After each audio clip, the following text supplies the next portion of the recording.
It's my feel-good breakfast show. Well, a very good morning and welcome back to the show. Now, renowned trends analyst Dion Chang is a man who makes his living by thinking in the future. In fact, his unique perspective on all things about life really affords him the opportunity and the ability to make trends forecasts about all the things that will be influencing our society and our culture. Now, we caught up with this visionary to find out what his perspective and his predictions are for 2015. So let's take a little bit of a look into the future.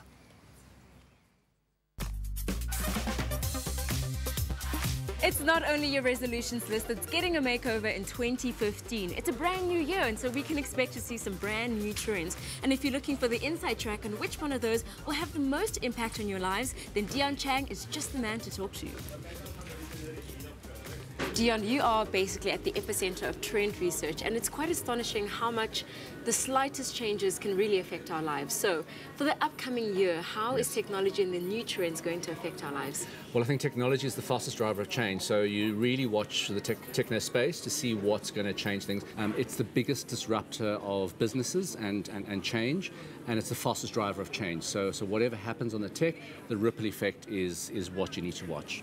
So when we spoke to you last year, the big thing was all about the selfie in 2014. But as technology changes, how are we living our lives on and off social media?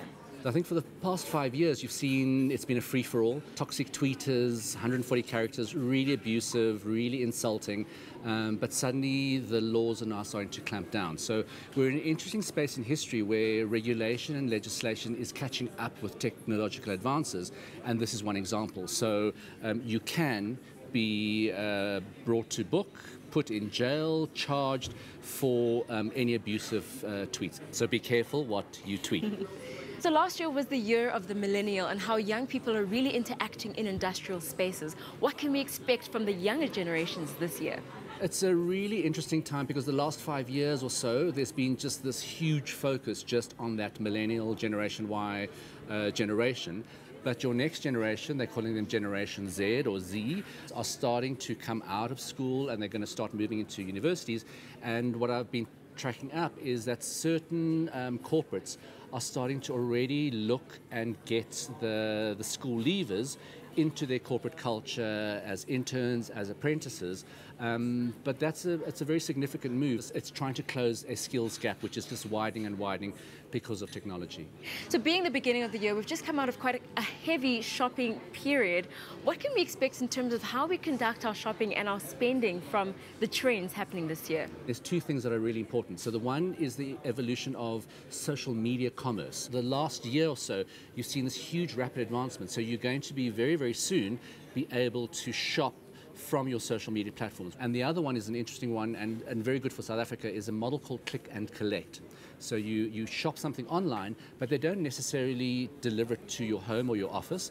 You go to a halfway station, literally a petrol station, a shopping mall, and there are these lockers where they will put your things and they'll send your code with on your cell phone, and that code opens the locker. And it's just a middle way of doing things. And in South Africa, where we've got such mistrust about cyber theft and online banking facilities, a click and collect model is a perfect way of doing your shopping online, but finishing the purchase when you go and collect your items. Where are we going in terms of gadgets this year?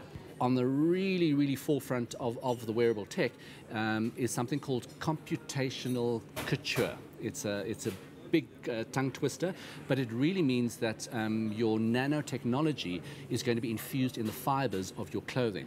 So the sports industry have been using it to monitor athletes' performances or footballers, but this is going to now slip from the laboratories onto the streets and runways. So you're going to be able to, there's already dresses or jackets with your body movement, with kinetic movement. It starts building up energy. You'll be able to take something out of your sleeve and plug into your phone if you need a bit of charging. Oh, what? Whether it's monitoring your vital signs or generating some kind of energy, that kind of nanotechnology in clothing is going to come through. So essentially, from smartphones to smart clothing.